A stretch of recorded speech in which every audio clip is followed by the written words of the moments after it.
Welcome. This is the Real Empowerment Podcast. I am Rebecca Michael, the Advocacy Manager with the Independence Center. And I'm Whoa, with... Becca.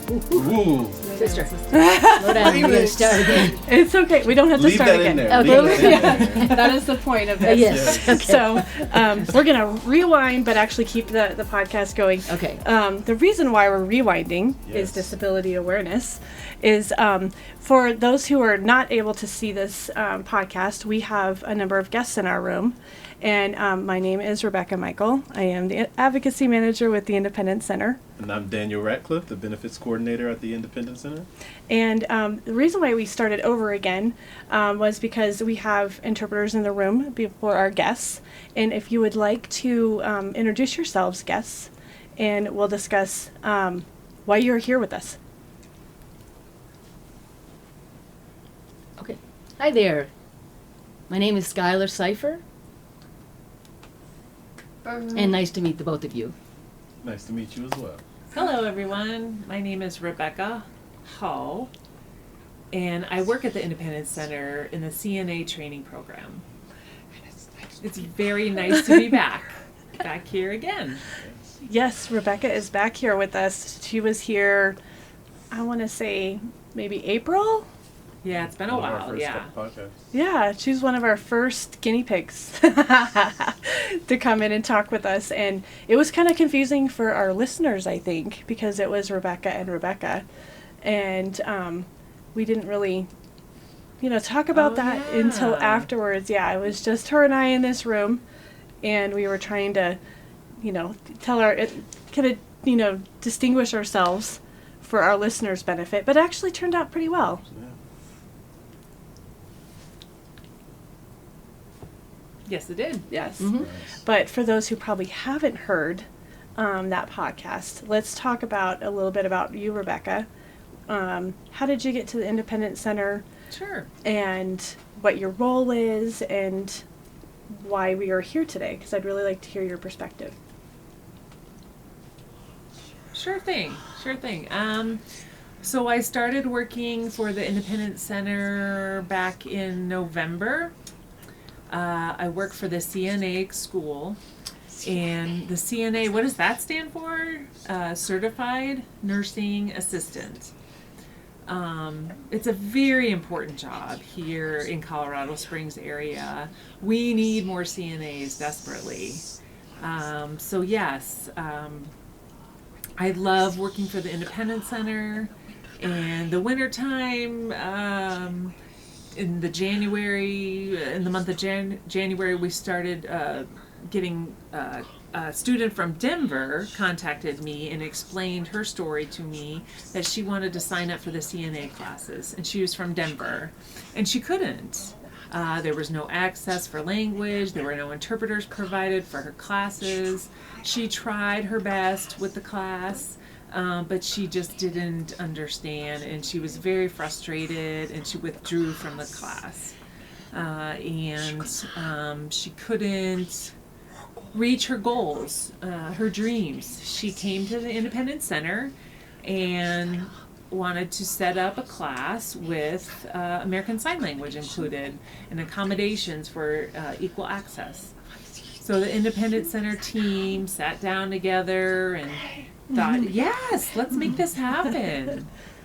So June 3rd was the start, just recent June, of our CNA class. And it just ended on June 28th. It was an amazing month. It really was. It was amazing to see it happen and come to fruition. It just all worked beautifully. So how many students were in the class for June? We had a total of 12 students, 5 hearing and 7 deaf. Wow. Amazing. And what was the graduation rate?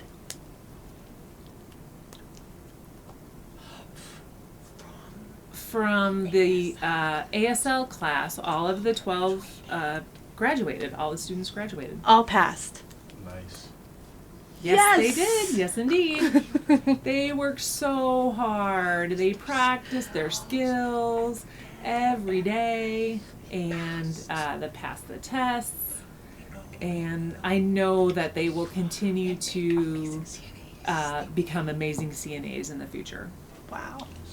That's very, very cool. That's so huge because I would only assume that individuals that live as people who have either hard of hearing that are hard of hearing or deaf would like to interact in these places such a doctor's office or a hospital with an individual that can truly communicate with them. And I think that is major, and thank you guys so much for even, pushing that envelope to bring that to light, that we need this in our community. Yeah, Exactly. definitely. Exactly. So Rebecca, you went through the class along with Skylar. Yes, I did. I took the class as a student and also working in the office at the same time. It was a busy month for me, needless to say. Yes, I agree. So Skylar, so what was your motivation to go to this class? I was interested in the CNA class because I wanted to learn about that topic. I want to see and support. Oh, hold on. Sorry, my bad. Hold on. CNA because you. All right, I'll back up. I wanted to be a success in that class, and then I can see that I can work with hearing people, and hearing people will realize that they can work with deaf or hard of hearing people, and we can work as one. We can do it through writing, or we can be creative in terms of our communication. And I like to give that challenge to hearing people, and I want them to understand deaf culture, and I want them to understand that it is key and imperative that we communicate with the hearing world, and they need to communicate with deaf people. My ultimate goal is to become a fire person. So to get there, I thought I would take the CNA class to get me started, and I want to pass that, and I'm working very hard studying for the state exam, and it's coming up soon, so that's been my whole thing, just studying right now for that test. Very Nice. cool. So are you from Colorado Springs? Mm-hmm. Yep. You're I a am. native?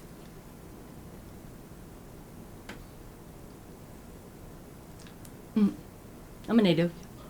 Wow. What? It's like a unicorn. Just like me. Okay.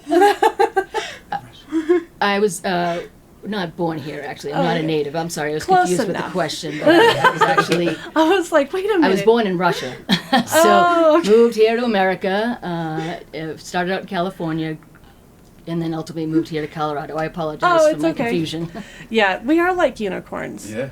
The very much natives so. of Colorado Springs, because there's not a lot of us because of the military. So Right.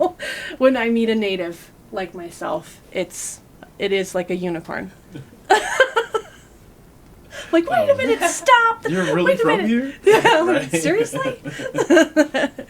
Yeah. So, let's talk about why you want to be a fire person. What caused that dream? The reason that I want to do that, and I can't remember exactly, I don't know whether it was kindergarten or can't remember when, but anyway, it was at school, and we went on a field trip to the fire department, and they gave us all this information about being a fire person, and then I even get to try on their uniforms, and it was then that I decided that's what I ultimately want to do. So it started back in kindergarten. It just had a huge impact on me, and it has since become my passion. And really, Skylar has, yesterday she showed me a picture of when she was a little girl. Right. She had this big, huge firefighter coat on, those big, huge jackets that they wear. Oh, that are yeah. yellow. And she had this huge smile on her face. That was me, yeah. So you were maybe, 5, 6 years old? Yeah, somewhere in there, 5, Wow. 6. So you've been living that long with that dream. It's been a lifelong dream for you. Oh, yeah, it's just a perfect suit for me. It just fits me to a T. Sounds like you're Nice. almost there. Yeah, taking the steps to get there. Exactly Yes. right, yes. Yes. So let's talk about the class. It was a month-long class, and what was that experience like having a CNA class in your language? I'll go first. It was amazing. We had the interpreter in front of the room. Then we would have the speaker, and then it would be, then we had a deaf interpreter as well. So it was an interesting dynamic. We would have the teacher, the deaf interpreter, the lecturer, and the interpreting was taking place. And if I wasn't understanding the interpreter that was hearing, then it would go to the deaf interpreter and would elaborate and make it clear. And I was able to understand what the lecturer was, what they were talking about. And it was just seamless because we weren't falling behind because we were missing what was being said. It just, communication was seamless. I would be able to look at the interpreter, and if something wasn't happening, I was able to go to the other interpreter, and I wasn't missing things. So we didn't even have to worry about writing notes because we could be 100% attentive to the lecture because Rebecca was taking the notes. And after the class, she would distribute them to the students, and it would give me the opportunity to study those notes. And I have to tell you, for the deaf community, taking notes and watching the interpreter simultaneously is daunting. So having a note taker there made it that much a better experience. Oh yeah, I want to add to that a little bit if you don't mind. You made an awesome point right there, Skylar. American Sign Language is a completely different language. Correct, A lot of people don't realize that. English is a separate language than American Sign Language. Exactly. So when we're talking about specific vocabulary like medical or legal or science or any of those type of vocabulary words with very specific terminology, it's really important to know that what the difference is. So in American Sign Language, it's the definition. It's a language of definition. For example, you know the word clean, like clean your room, clean, and the word sterile. You know, they have different meanings, really. They have different definitions. But sometimes could be a struggle in American Sign Language to really emphasize that sterile and clean do not mean the same thing in this context. Okay. So our interpreter staff, wow, they were amazing. They were amazing. We sat down before the class started and we discussed vocabulary and how to really emphasize different definitions to help our students clearly understand. And then when the class started, the students joined in with those discussions and, you know, what's the sign for Alzheimer's? You know, we had different signs that people had seen. Currently in the medical field, it's very difficult for deaf and hard of hearing people to try to be involved in those communities. There's been barriers.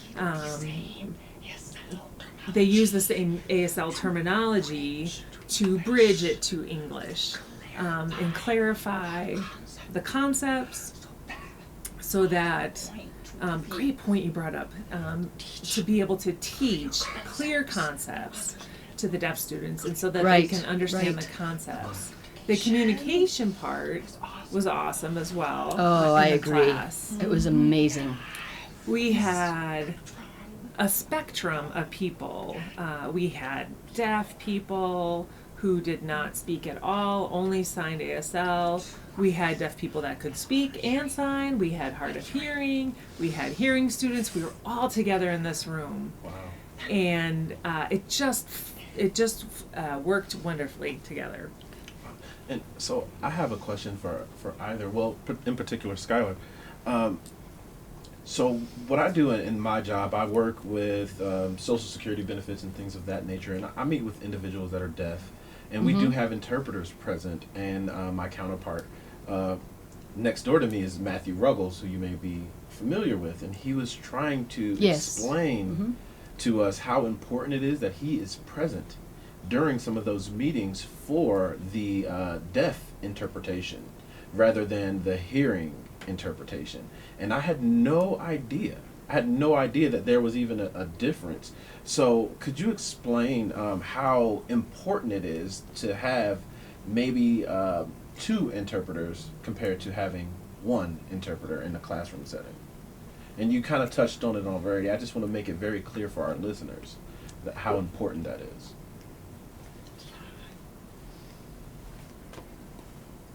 Well, it's important because the deaf person incorporates more American Sign Language.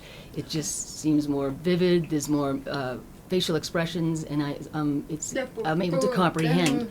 Whereas the hearing interpreter might lean towards more of an English interpretation. But when we have the deaf interpreter, it's more in depth in terms of the ASL that is incorporated, and I'm able to comprehend it as opposed to just the English interpretation. It doesn't appear to go as in depth. It's not as clear for me. Right. So as soon as I see the American Sign Language interpretation, I comprehend it that much better. A DEI, most of the time, American Sign Language is their first language. They grew up signing, seeing the world through their eyes. Right. And then they learn English later on. So they like a Spanish person, the same thing. If their first language is Spanish, Okay. they have accents that are obviously different. There's different word choices that could be different depending.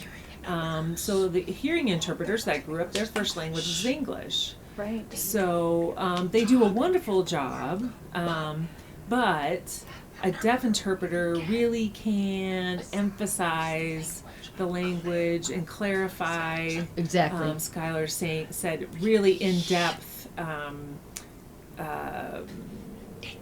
Take the concepts and bring them all together Okay. into a clear idea. That makes sense. Total sense. Yeah.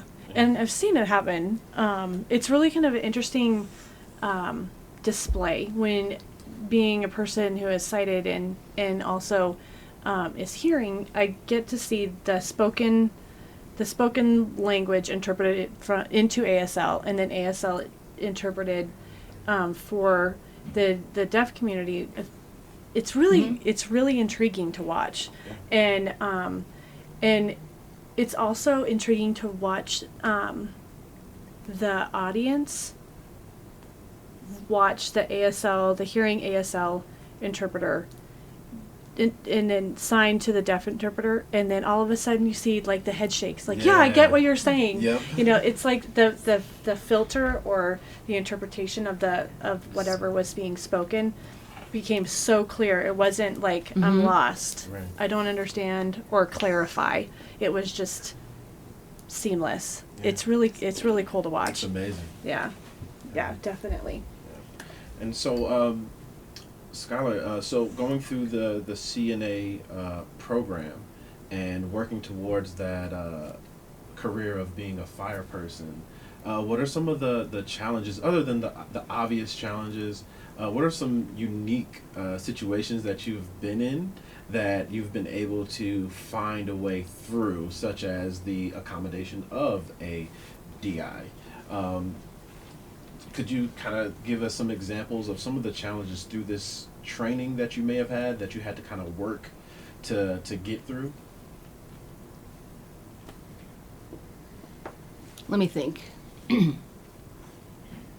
Could you just explain that just a little bit more? Could you clarify that so question? What were some what were some ways or situations that you had to find a way to be very creative to figure out how to solve the situation at hand or solve the problem at hand during the CNA training classes? Like, for instance, let's say if an interpreter was a hearing interpreter had signed to a deaf interpreter, but the deaf interpreter may have... Kevin, his name was Kevin, Okay. All right. our So deaf interpreter.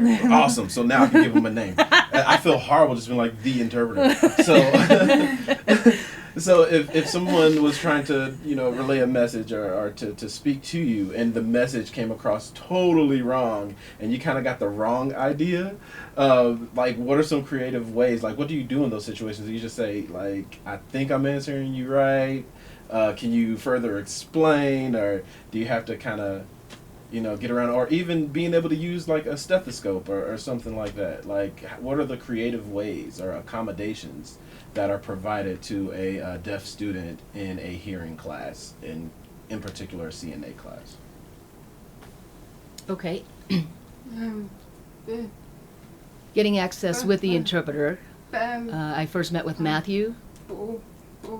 He has provided so much support for the deaf interpreter. They had everything in place before the class started, and it was so impressive. It just everything was set to go in terms of accessibility. We had both the hearing and deaf interpreter. It was no concern to me. I didn't foresee any problems. It was clear that the Independent Center had things in place for the CNA class when it came to interpretation. Deaf people, hard of hearing people, obviously hearing people had equal access in this situation. And Maybe you want to add, Rebecca? Yeah, I was thinking at the beginning of the class, we were with the interpreters, just watching the interpreters, and we started developing a relationship with the hearing students and the deaf students. We're getting along, and it was a very important part of the CNA training program, is practicing our skills in the lab. At the end of the month, we had hearing and deaf working together, practicing in the lab together, and no interpreter there. We didn't need it. You can develop your own and learn your own way of communicating with body language, facial expressions, simply pointing to something. Are you hungry? Do you want food? Things like that. You understand? That's easily understood. You want something to drink? That's easy to use a gesture for. So we had to be creative with our bodies and hearing culture as well. I think hearing culture is about 60% of communication is related with body language anyway. So when you go talk with your boss and they're sitting down and their arms are crossed and they're you just look like you want to run. You're like, I don't want to sit there. You're going to get yelled at. So a lot of our communication, we had time to develop what was important, that the hearing students were willing to meet us halfway. Nice. They were willing to try to figure out how to solve these problems and to communicate with us. And to see that happen was a beautiful thing. It is so possible. It is so possible for communication to be easy. It really is. Just with a little bit of patience involved. Also, you asked an awesome question about the stethoscope. Yes. There is technology nowadays. I believe it's called an echo Yes. stethoscope. It has a visual display meter on it that you can download an app on your iPhone, and Bluetooth connects to it with this stethoscope. And so I can place the monitor on Skylar's chest, for example, and obviously I can't hear it, but I can see it on my phone and tell her that she's doing good. That's cool. Yeah, it is. I totally need to see that now. I don't want anybody touching me. They don't need to do it on me. What? But I need to see somebody else do it. I'll volunteer. Okay. We're gonna make Daniel do it now. That's so cool. We'll head over later today, and Yeah, you can I think that is poke so and prod cool. all you want, and I just get to watch. Not poke. What are we talking about? Poke. You can be our resident patient, and we'll practice our skills on you. How's that sound? I'll pass. I have a bubble. I just want to watch it happen. Right, you just No one threw needs me. to. Yeah, I did just throw him under the bus. Kindly slid me under the bus. Well, you guys, don't you practice once a week on your skills while you are preparing Yes. for the exam? See, Yes. told you, they need bodies, and you can Like be one. cadavers. Yes, we do. Yep. I'm going to start a list of staff that need to get their practice on. Let me start that list. I'm not going to be one of them. No, I just want to watch. Yeah. Oh, So Rebecca, let's talk about how you got started. So you said in January someone had contacted you about not being able to attend a class. So there were not an accommodation being provided, and so was that when you decided to start exploring the option of a deaf class? Yes, exactly. We think one big barrier for the deaf people was the opportunity to learn. Right. I personally believe that knowledge is empowering. Yeah. So what you have to do is make knowledge accessible to people. Yes. And if you do that, beautiful things can happen. Mm-hmm. You need information and people in our language. And then we can learn in the CNA job is a very visual job. Yes. Their biggest important things is to observe the patient and document and report Right. what they see. So for me, I don't know about you, Skylar, but for me, my eyes, ooh, I am just looking at everything. I value my eyesight, and that's where I get all information from. And CNAs, I feel like I can do a good job paying attention to details, the little things that little changes, and then report them to our nurse. And that's a simple thing that make a big difference in the care plan for the patient, for their medication and their therapies and treatments, and then giving them a better quality of life as well. It's awesome. Yeah, that really So makes sense. cool. So then what steps did you take to get us to that point? So talk about who you met with, who you brainstormed with, because it didn't just happen overnight. It didn't just, have us thought and then poof. Oh, there was so much. Yes. Oh my gosh. Tell us the Yeah. details. There was a lot involved to get this set up. I graduated from RIT, Rochester Institute of Technology. They have set up an amazing program for deaf and hard of hearing students. And so I took what I learned from that school, from their services, and I tried to set it up here in the Independent Center for our class. Hearing interpreters, deaf interpreters, note takers, study groups, and have that all available for our deaf and hard of hearing students. So it was a big team effort that made this class happen. We need to educate our staff on how to teach a deaf student or a deaf learner. It looks different. It is different.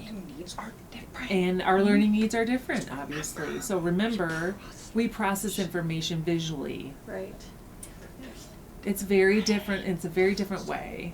So we had workshops with the CNA staff. We had 2 wonderful Independent Center presenters that work there, Elle and Kevin, and they explained. We also contacted our clinical site that we set up a workshop for those people to educate them Wow. how to interact with deaf and hard of hearing people, how to communicate with them. Because we understand that, some people, when you meet a person with a disability, if it's a new experience for you, it tends to be a little awkward. It can be. Or you don't know the etiquette, you don't know what kind of questions to ask, maybe you're afraid of being rude or offending somebody. So we felt like it was important to provide that education to the staff. And to work with the interpreters. We had group meetings with the interpreters ahead of time to discuss vocabulary, like I had mentioned. We met with the students as well to ask them what questions about the program, how did they hear about signing up, what supports they want. It all just came together magically. It has been amazing. It's I want to say it's the first of its kind in the United States. I don't believe I've so. heard of a class like this before. That's right, me either. I Me think either, this is yeah. the only one. Wow. You guys are making history. I know. Look at that. I'm hoping already that happening. in the future there'll be more classes available Right. like this. We learned a lot from the first class. Right. We had so many good ideas and ways to improve the class for the future. And for myself, the best part was meeting the other students like Skylar here, who are wonderful deaf people with big dreams and aspirations and want to make things happen. And your story is so inspiring to me. And having the community support us as deaf individuals and see that it is possible to give us a chance. Yes. Give us the opportunity. Meet us halfway. Yes. And it can happen. We can make it work. Yes. Yes, we can. That's really cool. So, since the class has ended, what kind of response have you received? Either by the media or other individuals who are seeing that this class was provided and contacting you. Tell us what's happened after.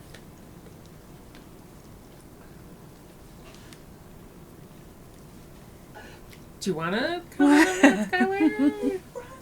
Any of your friends say anything to you? Not so much. I sent my mom and my siblings that I was going to be doing that. I sent them the link to the articles and told them about the program, and they thought it was just so awesome.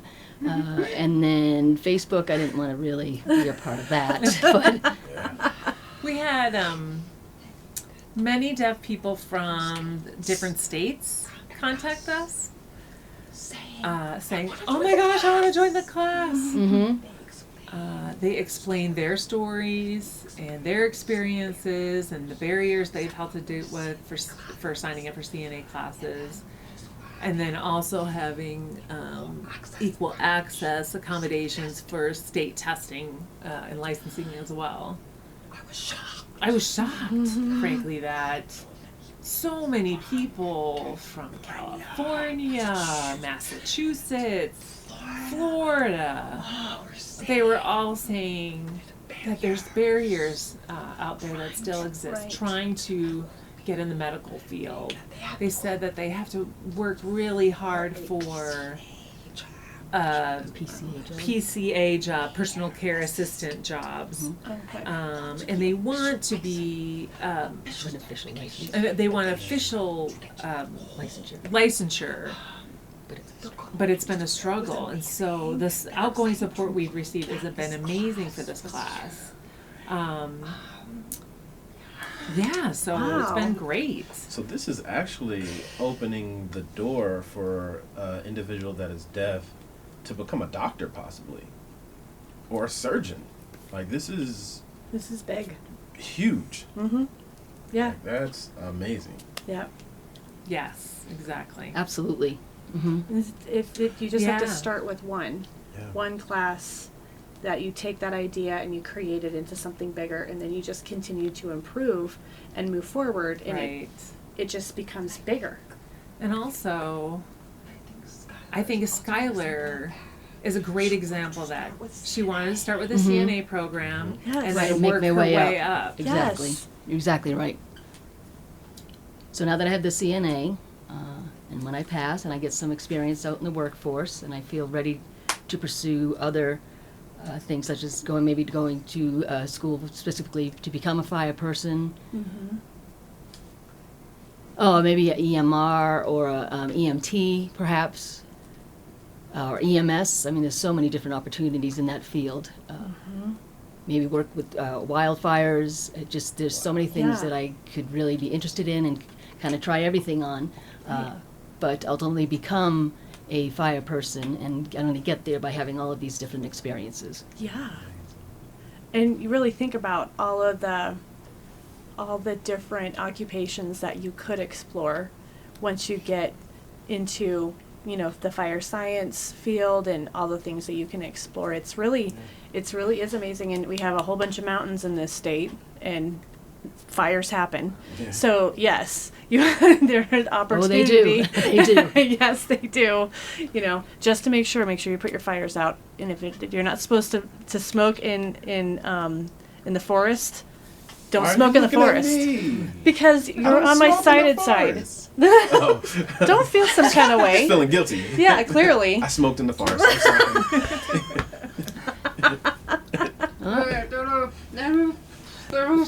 Oh, shame on you, dear Daniel. See, yep. Mm-hmm. It's called, you're an arsonist, yes? Yeah, maybe. Uh-huh. Straight called you out. Yeah, I'm aware of the fire science. I took an AVP class over at Pikes Peak Community College, and I fortunately passed. I was quite surprised, I must admit. But I worked so hard to get through that, absolutely. I did what I needed to do, and I passed. And like I said, I was pleasantly surprised. I thought, okay, well, it was kind of encouraging that I realized that I could do this, and maybe in time this might really happen. And that's a really good point that you just brought up. You're right. Just working your way through those daily struggles. It's a challenge for sure. Yep. If you have a disability or not. Yep. There's always those struggles. Yep.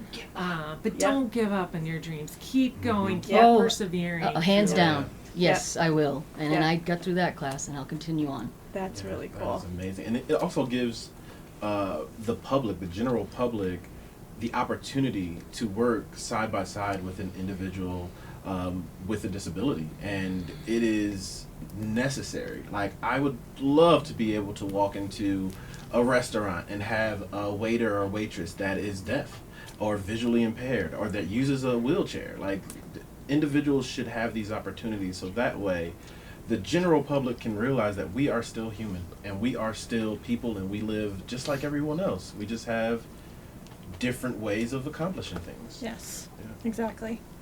And everybody deserves Yes, exactly right. a role model. Yes.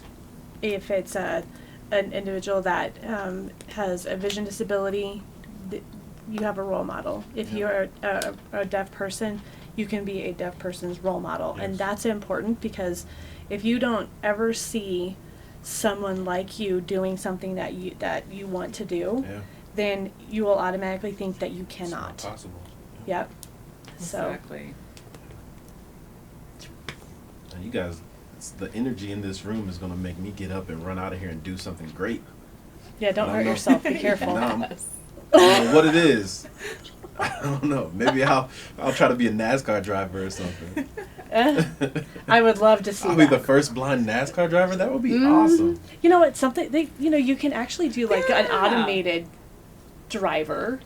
You just you're just in there. You're just the person in the vehicle. I'll have to get Rebecca to have them set it up. She puts everything in place. I have both Beccas on my team. That'd be awesome. Yeah, she is the organizer. 'Cause she Right. created this class. This is what I'm saying. Yeah. So then, and I'll just tell people what to do.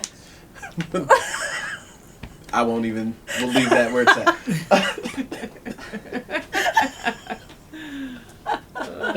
Well, thank you guys so much for coming and talking with us. And I really had enjoyed kind of hearing the stories of how the deaf CNA class went. Elle is one of my staff, and she was so excited to be able to participate and be a support to the students and just kind of watch this project happen. And I intentionally didn't want to go into the class and observe during class, because I've heard I'm a distraction at times. I don't see that, but I've heard that I'm a distraction. So I intentionally did not come to the class until the last day, and I got a little teary, and that's not something that I disclose often enough. I got a little misty because of the way that Rebecca spoke to the students and the way that the students reciprocated her admiration for each other. Wow. And it was really cool to watch how a group of individuals that didn't know each other at the beginning of this class, they may have known of each other or they'd had interactions, but then became like a really close-knit family. And it That's was really beautiful. cool to watch. And they were holding each other accountable for getting practice in and showing up and making sure that you get your skills practice in so that you can take the test. And it was really, really fun to watch everybody, especially Skylar. They pointed out Skylar a lot. You're going to go talk on the podcast, and you're going to go get your certification. And don't forget, you have to come and practice. So They really, encouraged Skylar to move forward and get and accomplish her dreams. It's so true. They did. Yes. Yeah, and I'm going to work hard, and I will not give up, and I'm Yes. just going to continue to believe in myself. Yes. So we may just have to have them come back and talk to us. Yes, then we'll do a follow-up to Yes. see if Skylar's fighting those fires. I think that's so cool. And likely Skylar will have to come in and give you some Oh, it'll be cigarette fun. attention. Actually, I Oh, had an yeah. experience actually with the fire hose. There was These are heavy. it was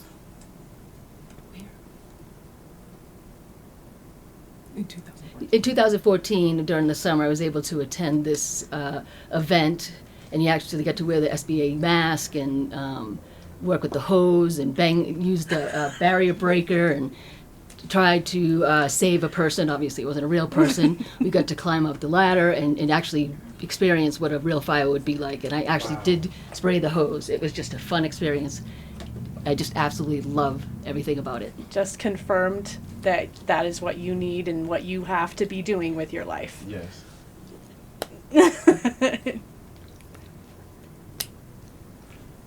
Good. Oh, absolutely. How heavy is that hose, by the way?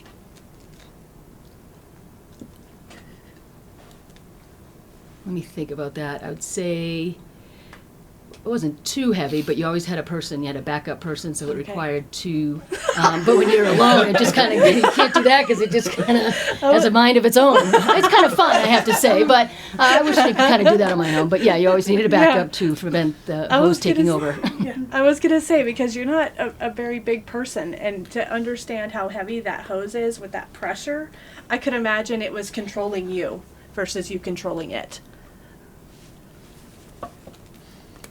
Yes. Yeah. But again, that's why you need it's a two-person job. So Yeah. one to hold the front of the hose and the other one to kind of guide it wherever you want to get the fire out, whatever you're trying to put Yes. out. So it's a two-person job for sure. Yes. I might be mistaken, but firefighters, don't they use sign language when they're inside, or not sign language, but signs, like hand signals?